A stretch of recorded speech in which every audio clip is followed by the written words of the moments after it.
Welcome back to Reps and Real Talk, the podcast that pulls back the curtain on the game behind the game and where strength and conditioning meets real life and beyond. Today, we're chopping it up with Merv Lumba, sports performance coach at UMass Lowell, to talk all things mentorship in the S&C world. From navigating the noise of social media to building real relationships in a hyper-driven space, we dive deep into what really it takes to grow in this field. We get into the power of patience, demonstrating the importance of staying true to yourself and why not all mentorships are created equally. So if you're a coach trying to find your way or perhaps guide someone else on theirs, this episode definitely got something for you. So let's get into it. Yo boss, how we doing? We're back for another episode. Back for another one. Yeah, boss. Who we got today? We got a special guest, right? Yeah, we got a great guest today, Merv Lumba.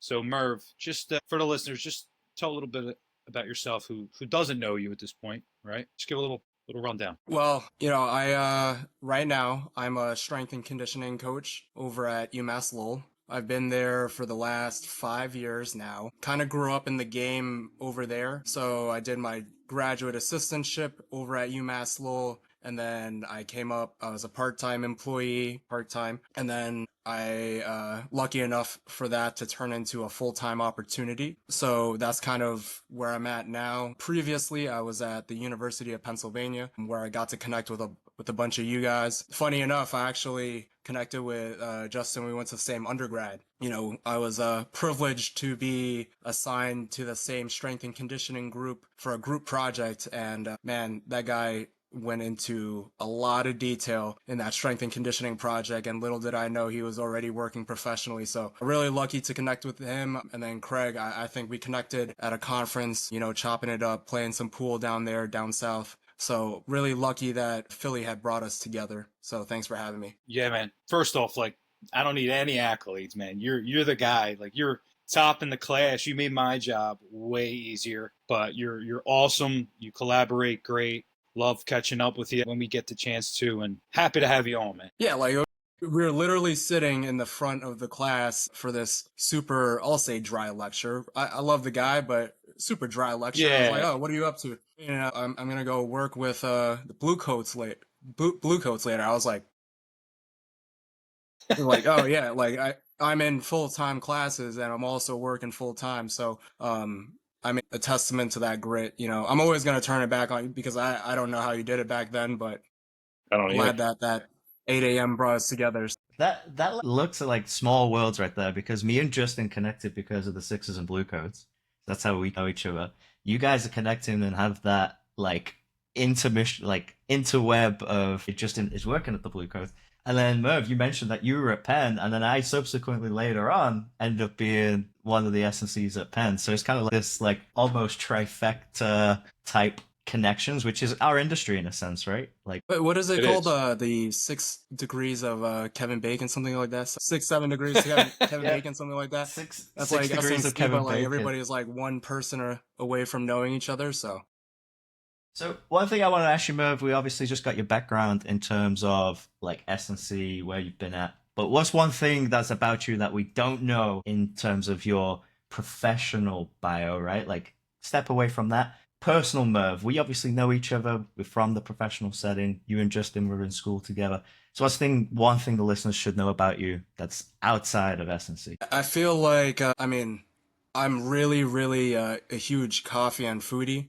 I've been lucky enough to travel the country a ton, and the first thing that I do is I go on Google Maps and I see where the hotel is and I look at the local coffee shop. So I try to hit up the local coffee shop. Being in the world's smallest Division I conference, it takes you to some places where, there's not necessarily a lot of mom and pops. It might be Starbucks that day, but up in Vestal, New York, you're not going to a mom and pop coffee. You're probably going to Dunks across the highway, you know what I mean?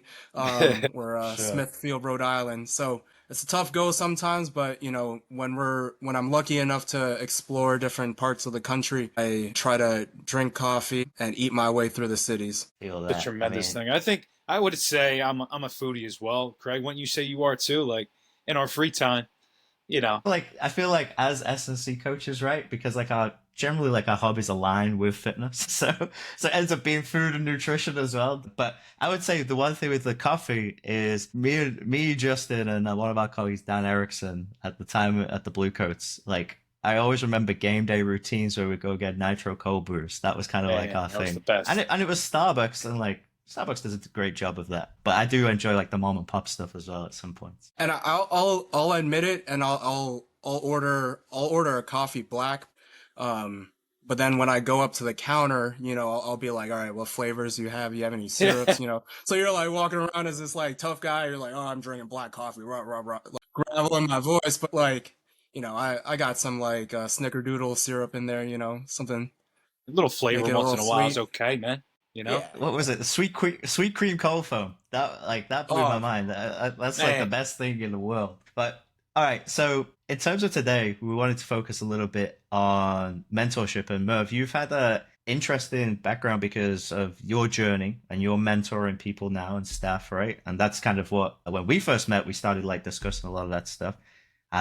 So why don't you give us a little bit of background in terms of like what you think mentorship means, what mentorship means to you, and then even maybe an example of where you've been mentored and how it's now applied to what you're doing, kind of thing. yeah, I think mentorship is all about kind of being a fly in the wall. When you're coming up in the field, I've been gracious enough to sit in the room with a lot of people who are a lot smarter than I am. And that's something that I've always sought out the further along that I get. I mean, one of the things that I heard was, if you're the smartest one in the room, find a different room. You know what I mean? So, I mean, I was just very lucky that early on I was exposed to a lot of people who I consider to be a lot of more brilliant minds in the field. And even coming up in undergrad too, I'll say that, I think people give undergrad a bad rap, but I think my undergrad education actually gave me a pretty solid foundation from a physiology standpoint to kind of expand upon my strength and conditioning knowledge, right? So I think it's about listening and observing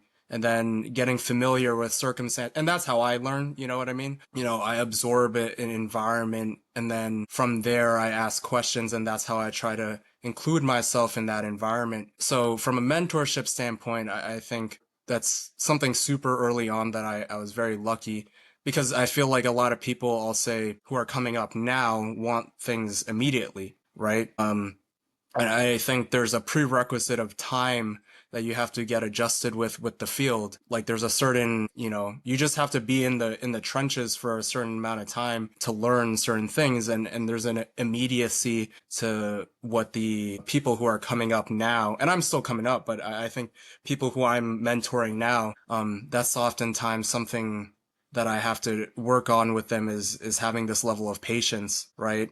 That your next job doesn't have to be your forever job. I think we get really tied to, it has to be in a big city, blah blah blah. It's like, I think it's really important to be patient when you're coming up in the field, and learning from people who are a lot smarter than you, and having the humility to understand that, and like it's constant self reflection, both from a mentorship standpoint and somebody who's now mentoring younger people in the field. Merv, you mentioned about being in the trenches, right? And all three of us have probably been through that trench, right? Quote unquote.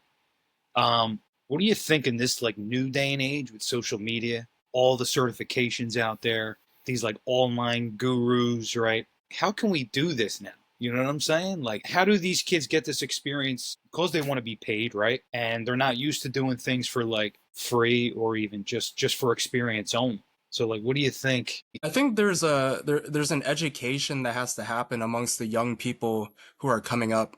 Um, I I don't just because they aren't patient. Sometimes I've met really impatient, motivated young individuals too. And so when they have this level of motivation and they want something, it's my role as a mentor to kind of educate them along the way, right? To that point, I do want to better the field too, right? Like, I want to put people in a position so that like, they aren't, wondering where their next meal comes from, or, like living on such low wage, right? Like I want them to be able to better it moving forward. But again, I think it comes down to this patience and a certain level of education that happens when you're in an environment for a long amount of time, right? So I think there's an access to information that I think you were kind of making reference to, right? Like with the social media age, it's like people just assume social media is bad. You can actually use that as a really positive tool too, right? Like if you're following the right people, but then the mentorship comes in where like, oh, Merv, I saw this thing on social, what do you think? It's like, all right, who is that guy? Who has he trained before? What is his credibility? Like, I think all of that has to happen. I love that coaches are putting themselves out there on social now. I think it was something that coaches a lot of the time beforehand were like, I'm not doing that. I'm coaching people like in real time. It's like rah, rah, rah, like, no, like show what you do. And I mean, I think as long as you look at things critically, you have the ability to think critically. I think that's kind of how you bridge the gap with a lot of the younger people who are coming up. Does that make Yeah. sense? Yeah, absolutely. I want to add to that a little bit in terms of, because I was one of those coaches who didn't like posting on social media a little ways back because I had this mindset that people are going to steal my ideas, right? And then I don't know whereabouts it came in my career and journey, but then I was like, oh, maybe I should actually just start sharing ideas. And it's probably where I started presenting more post PhD and things like that, where it came a bit more about education.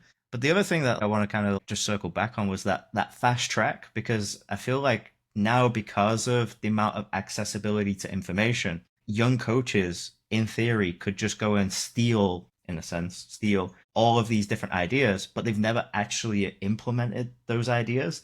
Whereas before, I had to get this stuff out of the NSCA textbook or a T Nation blog article kind of thing, and then scientific journals, obviously. But the applied stuff, it was really hard to get that information now. Whereas I open Instagram and every single day somebody has posted something about exercise, something about workout structure, their athletes training and things like that. So there's this plethora of information now out there. But then the one thing that I would say is that we have to manage some realistic expectations, because I think that people potentially see the value of mentorship, but I don't know if they know how to be mentored, if that makes sense. My thought process there is that they just think that, oh, if I align myself with this big name person as a mentor, they're just going to put me on, right? So in your opinion, Merv, kind of what are the important things that need to go into mentorship? Is it just having a profile and a course and things like that and being able to put people on and a network? Or is there kind of more to it, like the educational side of things, like an actual structure, a program so that people can get their hands dirty? Yeah, I think it's a little bit of both. I think having a network is important to be able to extend that person to other people, and that in turn also expands who they are. But also, I feel like as somebody who's mentoring people in the field, maybe it's getting more lost, but I think if you put that person out, I feel like they also have to be technically proficient and proven to some extent too, right? And I think it's on the person who's mentoring that individual to make sure that they're ready at least from a technical standpoint as well. And that's all right, basic strength and conditioning. And then also as somebody who's operating practically, providing them with all the nuance that comes along with operating within the field, right? It's yeah, for example, is it better to do your lift before your run when you're doing training, right? Ideally, yes. But if they come in and they do their lift and then when they go out and run, it's 110 degrees, when you had the opportunity to run earlier when it wasn't 110 degrees, it's all right. And then you also have to think, what's the priority in that scenario? Is your fitness also, you might be really strong adequately to perform your sport, but your conditioning may not be up to par. So it's what is the priority? We know from an energy system standpoint from the textbook, all right, probably lift before you do, your conditioning, but in that scenario, that's the nuance of it, right? And so it's about talking through those aspects of things from a practical standpoint. And then I think also seeing how they communicate with each other in that space too, amongst different athletes, amongst different coaches. And I think that all goes into mentorship. So to answer your question, to kind of put a bow on it, it's all right, there is a network component to it that I think is really important, because when you leave that person, you want to make sure that they're set up for success. I think there's also a certain level of insight as to what you want coming up in the field. Do you want to be a director? Do you want to work mainly within high performance on the basketball side? Do you want to work within the football side? Do you want to get into a more administrative role? But then also, are you balancing the relationships? Are you coaching at a high level first? And also like advancing yourself from a technical standpoint. Are you putting effort in to kind of advance yourself in that respect? So to answer your question, full circle, a bunch of different things. So Yeah, that makes a lot of sense. I think the other part of it, and like kind of why I like kind of brought that up, is that again, social media, people see these like bigger name profiles, so it's kind of like they'll reach out, but sometimes it's kind of like they say never meet your idols, right? In a sense, and like these big time coaches are either like swamped with 1,000 different people who are trying to do that same thing. And then there are maybe like other people in the industry who could also put them on, but maybe they're just a little bit less vocal in social media settings, or they post a lot more professionally on LinkedIn and things like that. I've got a couple of colleagues who I think are like the best in their areas in terms of like statistics or rugby or something like that. And like you wouldn't really know their presence if you like showed them on IG, because all they do is post personal photos, you know? They're not posting their like real main content. So I always feel like you've got to figure out where to find the right mentors as well, because there are a lot of good people out there. I've personally been mentored by a lot of different people in different areas, and I've been fortunate to bounce around different countries and stuff. But there's certain people who have a pretty high profile, like I'll take for example an Eric Cressy, really prolific strength and conditioning coach. I would definitely learn a lot from him even now in my career. But that area of baseball and strength and conditioning, not something that I'm very much interested in. So should I waste my time going and spending time with Cressy, I would definitely learn something for sure. But it's probably not going to be the right network or the right division to get myself into, kind of thing. I think early on, something that I was really lucky that, I did a lot of self-reflection, right? Like I had coaches who challenged me to reflect on my time, because I think when you're doing so many hours coming up in the field, right? Like it's really easy to lose sight of the reflection component of how things went. And in doing this reflection, you kind of come to an idea of like, all right, what are the things that you value? Right. And once you start to develop those things, all right, what do you value? What do you value as a person? And you start to develop these things, then you start to think, all right, like what are things I value professionally? Because I think you're downloading things in your head in live time as somebody who's like an intern or a GA. Like there's so many things happening that you don't get the time to sit back and think like, all right, like what do I actually want? And then once you figure out, and that thing changes, right? Like that's why it's always a process, right? Like I thought going into my GA, I was going to do my PhD at East Tennessee State. I thought afterwards, like, all right, this is a year thing. And then I'm going to go ship it off, do more education, because that's like what I thought I wanted. And then I coached for a year and I was like, oh, I actually want this. You know what I mean? And I can pursue more education without having to formally pursue more education. And so I think when you're coming up, you gotta take a second. You gotta learn. All right, like what are the things that I value? What are the things that pique my interest? And then what are people who are doing that at the absolute highest level, right? And I think it's worth to kind of.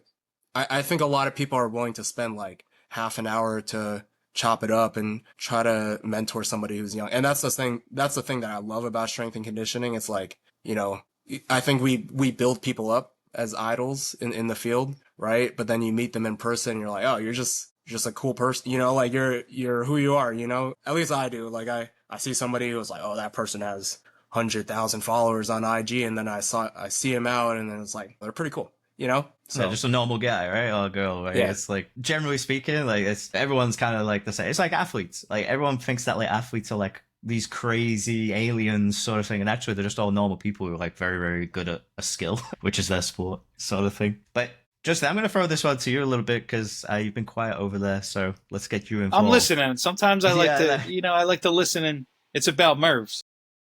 I think that, correct me if I'm wrong, both you two have done the APC, right? So both give you kind of like, obviously, your rationales for going away and doing that, but like also the value of something like that, working with a senior strength and conditioning coach, and like whether you two had different experiences in that. Because I kind of find it interesting that both of you have had like a very similar education pathway, if that makes sense. So I'm intrigued to hear the balance there. Yeah, I think kind of piggybacking off of Merv, it's like kind of like what you want, like straight up. You gotta at some point you gotta grow and like start to figure out.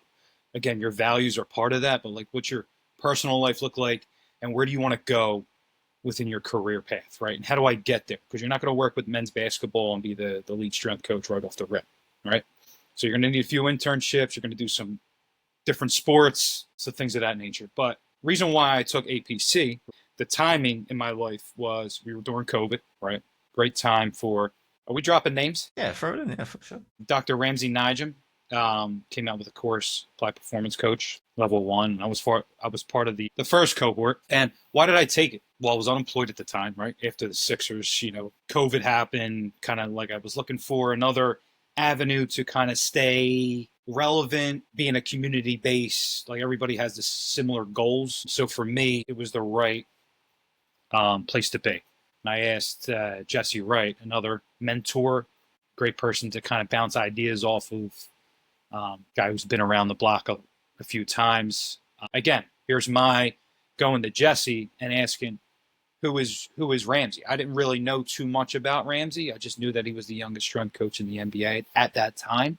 The accolade, the accolade. Yeah. So like for me, it was just like, okay, but how is he as a person? If I reach out to this guy, is he going to respond? What's my response going to be? Things of that nature. So I kind of went into it. I got enough information for myself, and I was like, you know what? I think this is going to be. I'm going to take a shot on it. And sometimes you just got to take a risk, right? You're not going to know everything. It's just is what it is. If it feels right, it might be right. So I just went off the feel, gathered some information from mentors and other colleagues that I've worked with in the past.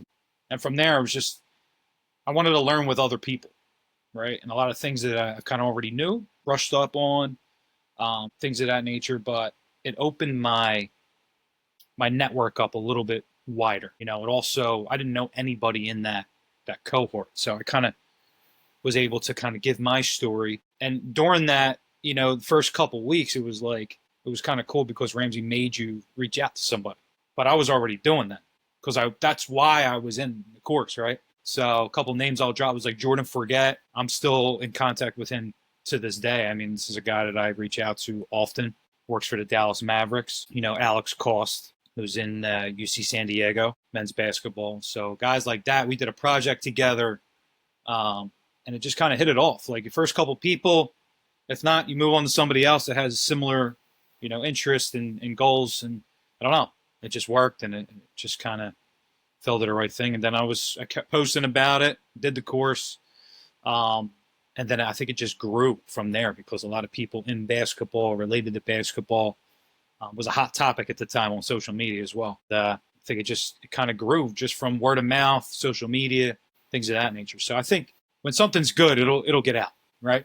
Just like if you go to a good restaurant and you leave, like you want to go back, if you think like somebody will be back and wanting to enjoy that as well. So that's kind of my little quick take on that. Yeah, and just to kind of add to that, I had seen this course from afar, and I had heard of RAM from Justin, right? And Justin spoke really highly of the course because I was really on the edge because the investment in it was pretty steep on my end, right? So like when you're considering doing continuing education, you have to weigh the pros and the cons and all that. But once I trust Justin, like once he spoke highly of it, I was like, all right, like let's do this. And for me, it was at a point in my professional career where I had heard of a lot of these subject matter areas, and I had been applying them on my own. But the way that Ramsey had talked about it just refined my process even further, right? Because he had been working at a professional level, at a really high level, collegiately for a long time, right? And there's something to that. So the way that I, let's say, like communicate workload, right, with coaches, something that's really like visually friendly, and a lot of the nuance, kind of like what I was making reference to earlier, like a lot of nuance in certain subject matter areas, a lot of that came up in that course. So more than anything, it helped me handle myself professionally, I think, better. And because of that, I'm grateful that I was put on to that. In addition to that, obviously there's the network component to it too. And that's stuff I have access to information wise for the rest of my time, right? In the profession. Like I can go back to that course. I was like, I remember we talked about it in APC, let me look back and see what the lecture was on. And there's a lot of supplementary materials on force plates that he's just like an elite communicator, man. Like he's just like really, really high level, communicates things really efficiently and like really directly. And when you read research, he was like, oh, you should look at research that tries to also communicate to coaches too, right? And that's something I had not thought of, because I always just assumed that like researchers had written research for other researchers. It's like, no, like researchers write research for coaches, right? Like I'm really appreciative from a professional standpoint, dialing my processes. From a subject matter area, it was stuff that I was really interested in. And then the networking, I think the networking again is like, whenever I have some downtime, I'm like, all right, like let's go into this dashboard, see this network we got, and then like I'll reach out to somebody, right? Oh, I was just gonna say, I just recently got to meet Ramsey in person, and that elite communicator, he communicates just the same way presenting as he does over like a beer round table, whatever it is. Like he's found the way to get the message across. But one thing I do, and it sounds like we're promoting APC here, so Ramsey, you get some free promotional content if you ever listen to this. But is that he's built a community with the education, and that for me is like prime what mentorship should be. Because like I feel like there are quite a lot of courses out there, and it's kind of take the course, there's no human interaction, you just kind of get a certificate at the end, like yes, I get some maybe letters at the end of my name, whatever it is, CEUs. But then there's like no community aspect of it. So the fact that you guys have this access to a network of professionals, I think is amazing. So Ramsey's done a great job there. So shout out Ramsey, Nigel. Yeah, and honestly, that was my next question for you, Craig. Just being a year out, right, and kind of seeing this pool of social media where a lot of this stuff is kind of marketed, right? I feel like everyone has a course now, and it's just like, as far as Ramsey built it up and has all the accolades and is like this great communicator. But like, does everyone have to have this a course and be like, again, there's no interaction? Go ahead. Well, I'll just give my opinion on that real quick, because I know if we probably actually have ranted about this maybe in the past. I think like it depends on what the intentions are, because I think a lot of people feel like they need a course now to make supplementary income based on what they're currently positioned at, right? So like my thought was like, personally, I was thinking about making a course, right? And I'm still tempted to do it. But like, what are the right way to deliver it? So I'm currently teaching an adjunct position at Seattle University. So teaching professorship, it's mentorship, right? But I'm taking it from a very applied perspective. And then now working at Vald, I have to mentor people every single day in terms of how to use tech or answer their questions and stuff. So like, I'm essentially running a mentorship for another company in a roundabout way. That's what client success is and sports science in that realm. But I feel like everybody feels the need to have a course, but some courses are probably rated better than others. Again, I've heard a lot of high things about like the APC. I won't name any other courses that I think are bad or good or indifferent, right? But for me, it's just that like, what is the real thing? So like personally now, I'm actually not thinking of monetizing a course. I'm just going to release it for free. Like, and it's going to be very basic to start, and we'll get more complex as it goes along. Hopefully get it out this summer. I won't expand on any more details than that because I'm still working on it.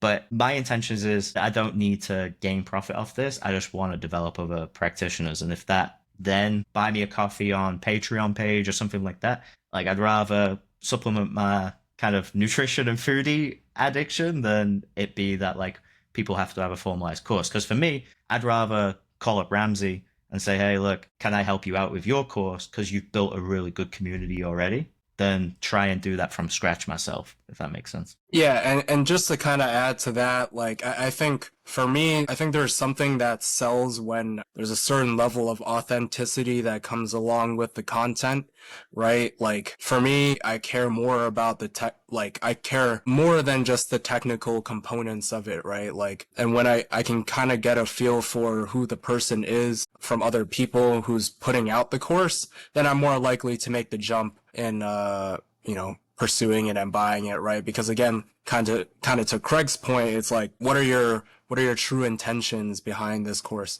Are you trying to supplement your income? Which is fine. Like, I'm all about it. You do you. You know what I mean? Like, are you just trying to do that? Are you trying to grow the profession? Right? Both of these things can be true, right? But it's just like a matter of, for me, like the selling point is like, all right, like, is there a certain level of authenticity to the brand, right? And I think for me, the part that sold me was the community. I was like, all right, like, there's so many people that have spoken highly of it, right? Like, and I don't know all those people, but like, there's something to be said about a large volume of people advocating for the course, right? Question I wrote down after that was, to to what extent does the accolade define the strength coach? Oof, that's a really good question, right? Because the way I'm like interpreting that question is like accolade in terms of like success, right? Like winning and like championship rings, like a Ramsey example, youngest head strength coach in the NBA. I think they definitely help with building the profile, but sticking on the wins and losses side of things, only one team can win every year. If you think about it, you can have a good record, but only one team wins a championship at the NCAA level, at NBA level, whatever sport you're in. Maybe Olympic coaches who are working with a number of different athletes could potentially win more championships and stuff. But so like that definitely plays a part because you're a part of a successful winning culture. You learn from others. I think one thing that I would say is like we probably overhype how much S&C actually contributes to a lot of that, especially in like team sports and like the NBA and things.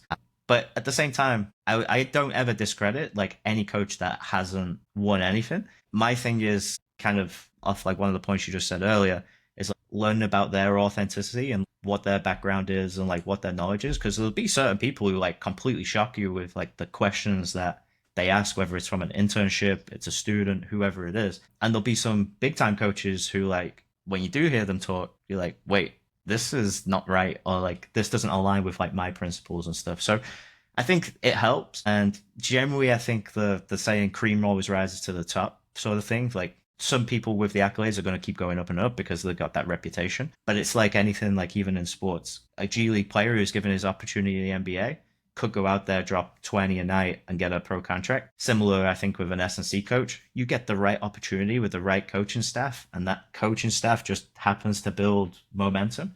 You're going to get a better job somewhere else down the line. So it's not always in your hands. It's kind of like what my point is there. And I'm actually about to drop a blog post on some of this about like success in strength conditioning because we all want to get paid more, right? But to do that, we have to bring it back into our own hands, and wins and losses are kind of out of our hands, if that makes sense. I don't know if you agree with that, Justin. I mean, it's out of our hands, but we're still, no matter what, a part of it. Yeah. I mean, the opposite is if you lose a lot, like you could lose your job, right? So like I have a friend, ACC men's basketball coach. They were in the finals the season before. They have a bad year this year, out of a job. Like they were the team. They were one of the best teams in the NCAA the year before. But you lose your job just because you didn't have above 500 record and things like that. Yeah, I think So it's by institution and what the expectations are, right? Certain expectations are different than compared to mine, right? Like we haven't won at all since I've, been here. Let's be real. And it sucks. It's my third head coach, right? But I'm still a part of what's going on in this process. And sometimes I think you have to change as well, like be adaptable to the new coaching staff, but like, all right, how can I make this place better, right? This year, right now. And obviously one of those things is like, we're getting involved. Craig, maybe you're going to help me out, hopefully, in the future here. But we're getting some new tech, right? So I'm excited about that. And that's just one way of just showing my value, my understanding, and be able to communicate certain information, having that conversation with your head coach or whoever that may be. But my bosses here, my AD and my head coach, right? They're the main people that I have to provide high-level communication. Yeah, and I think to that point, like, for us, it looks different than somebody who might work at a Power 4 school too, right? Like, both of us operate at mid-major levels, and so winning looks like, we might be competitive in our conference tournament, maybe we make a championship game, maybe we win the championship, but then also it's like, there's a reason why, I love UMass Lowell, but there's a reason why I get, the athletes that I get there and why UNC gets the athletes they get there or South Carolina, so, I mean, again, like Justin made a good point. It's like, you gotta think about providing value no matter where you are, right? I think first and foremost, that's the most important component of that. All right. So I'm going to bring it back to kind of the mentorship discussion with a bit more of a question around the red flags that we see in those that are being mentored, the mentees, right? So we talked about kind of the fast track early on in this episode, but is there any other things that you guys have noticed in people that you've mentored in your time that are red flags on those being mentored? Am I taking this? Yep, I'll take it. Well, I think usually that person's on the younger end, right? Like it's just, you have to have a sense of urgency and understanding like what type of environment you're getting yourself into, right?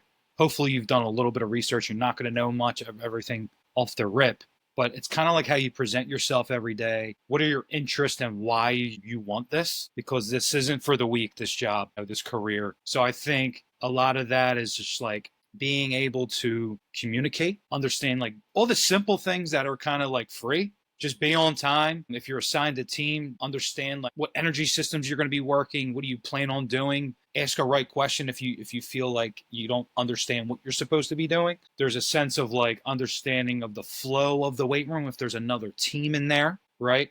Your structure on how you program your exercises. Hopefully this young person is able to understand all these things, or if not, learn. But I think it's honestly how you carry yourself every day. All these other things could be taught and learned, but it's understanding like where you are, where do you want to be, and kind of grow from there. You don't have to know your whole life story ahead, but just kind of know where you want to be, that next step, right? What do I have to do?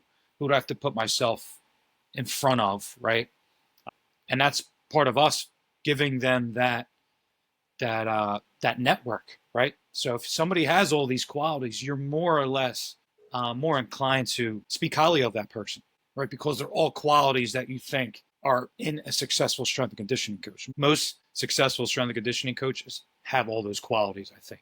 Yeah, So yeah. for me, I'm very observant in the first couple of interactions that I have with that individual, right? So, I want to see how they operate when they're asked to be the secondary coach on the floor, right? I want to see how they're engaging in education conversations, right? And so, like, if they're not present and engaged in those moments, for me, that's kind of a red flag, right? So that's the first piece. And then from there, it's kind of diving deeper into why that person is conducting themselves the way they are, right? So if I have a conversation about that type of behavior where it's like, hey, you look super disinterested in this, for what it's worth. And if that person's like, hey, I'm just having a really bad day, it's like, all right, fine. But it's also about, can you apply the feedback that I'm providing you and carry yourself better in this space afterwards too, right? So like the ability to accept feedback for me is also really important. It's kind of a red flag if somebody is given objective feedback and then they kind of crumble and crush. And this is when they're in their like beginning phases as an intern, when you oftentimes need the most feedback, right? And so if somebody is super defensive, I learned this in class XYZ, I'll hear that person out, I'll have a conversation, and then like, all right, well, this is how we operate in this space, this is the why. And it's about having conversation and educating. But to kind of tie it full circle, I'm all about actions, right? Like in body language and how you carry yourself. So if you're not present in the space, right, if you think you're too good for an opportunity, it's probably not a good fit here, not a good fit in a lot of other places, and not a really good professional habit to be developing. I love it. All right. We got a little lightning round question. So each person kind of gives their little answer. Keep it quick, under a minute kind of thing. First one, most underrated quality that every good mentor needs. Merv, kick us off. Patience. I like that. Justin, what you got? One underrated quality. That's a tough one, I think. But I would say wanting to teach the mentee, right? Having that, want to be the teacher. And they're not in the perfect scenario all the time. They're not going to do everything that we want them to do.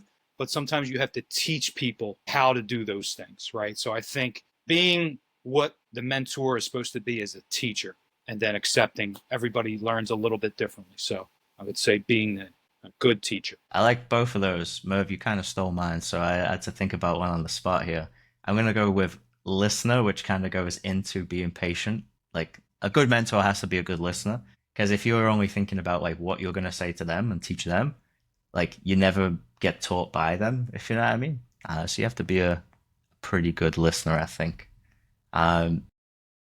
Next one, best piece of advice you've ever received in strength and conditioning. So this might be more as being a mentee from one of your mentors kind of thing. Make Hollywood where you're at. Because I think a lot of people, they just look at a logo and, they don't treat the people where they're at good, and they're always looking for next things. And it's like, how do you know what you're doing is effective if you don't give it time to grow where you're at? Be the same person every day. Be consistent, right? So people It's not like one day you're coming in, you're pissed off, you're real emotional, right? You have a job to do. You have to teach other mentees, right? I love this word, man. I'm going to be saying it all day. But you have to be somebody who's even keeled and also know when's to kind of open your mouth and one to know and to just listen, right? So that's mine. My one, kind of similar again to Merv, we're on like the same wavelength here, is realizing that to be the best S&C, you have to be the best S&C, right? And so knowing that actually you don't have the best program, you're always working towards the best program was kind of like one thing that an old mentor of mine now over a decade ago, where I was talking about trying to set up high performance environments in my first ever career job, right? And it's like, have you ever been a high performance director? No. So how could I deliver the best high performance program if I've never been and lived in that? So that's the importance then, circling it into the mentorship stuff, is going and learning from others as well. So the best piece of advice is, even if you think you are the best coach, you still got to go and learn from some of the other people who could be considered best coaches. All right, one more. How can young coaches actively find mentors without coming off as transactional? Now, this one was a hard one. I'm not going to lie. This came from ChatGPT. I didn't make this question up. But Say I that question one more time. So it's, how can young coaches actively find mentors without coming off as transactional? Actional, looking like I want something from you. So the way I kind of like see it is like, I might get like a message on LinkedIn, right? Where it's, hey, coach, want to talk to you. And I like, okay, cool. Yeah, I'm happy to give you 30 minutes of time. But then it's because University of Pennsylvania has got an open position. They obviously want that position, right? Like, it's not because they want to learn from me as a coach. They just want to have a connection to get them into the door. So I see that as like a transactional type intention. It's not the worst thing, right? Because that person, one, knows what he or she wants, right? So understand that. So I think you just got to be open and honest, right? Like, listen, like you have something that I want, but I'm willing to do what it takes to get there. And I think it's how you formulate that message, right? That initial first time response, or get somebody that knows that person and have them maybe group you in to a message that, you can kind of get your first word and steps into the door, right? And then it's on you from there. A warm introduction. That's where I think that like, if Merv was like, hey, I want to go and speak to a coach that I know personally or I've worked with before, like, he could come to me and then ask and then get like a warm introduction. But like, I always feel like sometimes those LinkedIn messages, like you said, I can always look at the best in a person, but at the same time, like, if they're not transparent that, hey, actually, I'm just trying to do this because I want this job, like, tell me that up front. You know what I mean? Like, I'll help you out still. I don't really know you that well, but I'm always willing to help good people out if they're trying hard. But what have you got? I mean, I think for me, I would recommend doing research on the individual first, because for me, like, time is the most valuable thing that I have to offer, right? So when I'm going into these interactions, like, I do want to make sure that I'm growing out of the interaction, assuming that, like, it isn't, hey, like, nice to meet you. I hear there's a job open here. Like, can you tell me more about, like, I think I'm trying to grow from that person. And that's just how I've always approached those kind of interactions. The warm connection is always a way helpful bridge to cross versus a cold one. But for me, I have to look at the person and see if their areas of expertise align with the areas that I'm actually interested in. Because then when we sit down, we have the coffee and we chop it up, it's like, all right, like, I don't want to be staring at you for 30 minutes, like, what are your interests? I don't want to have a technical talk for 30 minutes, like, as much as that might be beneficial. It's like, you know, I just want to make sure that the interests align authentically. For sure. That makes a lot of sense. So we're getting about that time. We'll start wrapping things up. So I think one last thing that I'll kind of put out there is, what is like one thing that we hope every coach that's listened to today's conversation, the key takeaway from this? For me, I just hope that when people listen to this, they understand that good things take time to grow. And a lot of the times, in a day and age where we are overwhelmed with information, take your time in how you grow. Not everybody's on the same timeline. And so making sure that you're patient in how you're growing and that you're reflective in your process when you do so. It's really good. I like that. That's awesome. That's awesome. I would say from a mentorship standpoint, it would be more of like for the young coaches, don't be afraid to reach out though. Like after listening to these things, figure out what you want and just go for it. You know what I mean? And sometimes you're going to get no's. You're going to get people who think that you came off way too strong or whatever. And you're just going to learn from that and then go back to the people that you trust and kind of be vulnerable, right? And let them help you make that next decision and move. I think just to add is that the mentors listening to this is that structuring that mentorship to not only be educational, but also help grow in people's community, throw them onto a person in your network kind of thing. Like, hey, I want to live in Florida. Like, oh, I've got XYZ coach down there. You should connect with them. And a lot of good people, like who I think are good mentors and good facilitators, will do that. So hopefully that inspires some people to do that for their mentees as well.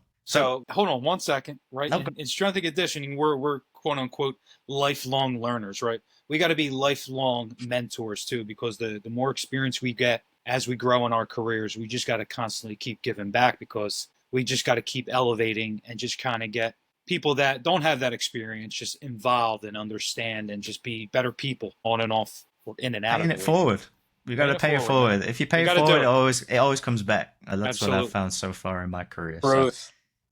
So we'll wrap it up there. So if the listeners, you have made it this far, we appreciate you tuning in. Merv, we obviously are forever grateful for you coming on as a guest, and we'll get you on in the future, I think, again as well. And so if you have listened to this episode, make sure you're liking, subscribing, all that good stuff, rating the podcast, throw it up on the socials. Merv, where can we reach you at if the listener wanted to get in contact with you? Mainly Instagram. I'm not on Twitter or anything else. At the Merv Lumba on Instagram. And then you could also connect with me on LinkedIn, but Instagram is where I'm the most active. It's kind of a blend of my personal life and coaching, you know, where I get coffee from and where I get food from, and, you know, what we're doing, wins, losses, you know. It's a great page. You should check it out. And we will link the tags below so you can see that tag down there. So we thank you for tuning in, and we will see you on the next episode. See you on the next one. Peace.